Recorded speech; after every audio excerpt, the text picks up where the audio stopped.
Australia's booming population will become the subject of conversation every time state and territory leaders meet together with the Prime Minister.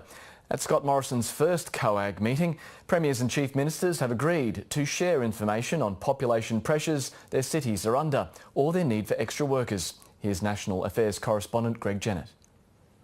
I propose that we get on with it. With trademark determination, and thank the media for their attendance. Scott Morrison turned his have-a-go prime ministerial hand to COAG.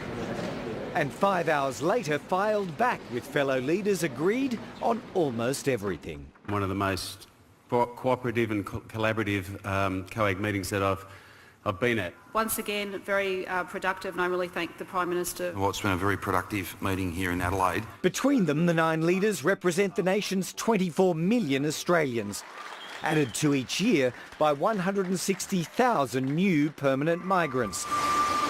Now agreeing on the need to better coordinate how cities and towns accommodate them. We've agreed today, in the clearest terms perhaps ever, that infrastructure and managing population growth are the same issue. Figures will be pooled on local resident numbers and job shortages, and population growth will become a subject of conversation at all future meetings. Obviously, there's a need for careful consideration of our nation's population growth and calibrating it to ensure that each state's needs are taken care of. This needs to be a lot more micro than it is, and that is beyond what the Commonwealth is in a position to be able to do. Migration really in the end is not the issue. Demographer Peter MacDonald advised against any across-the-board cutbacks in migration, permanent or temporary, meaning the overall intake set to stay roughly where it is for now. Today's agreement does nothing to cede power to the states and territories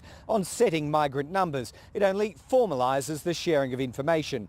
And while all that makes sense in its own right, it also allows a New South Wales Premier and a New South Wales-based Prime Minister, both heading to the polls soon, to say they're doing something to address the pinch points of population growth. Greg Jennett, ABC News, Canberra.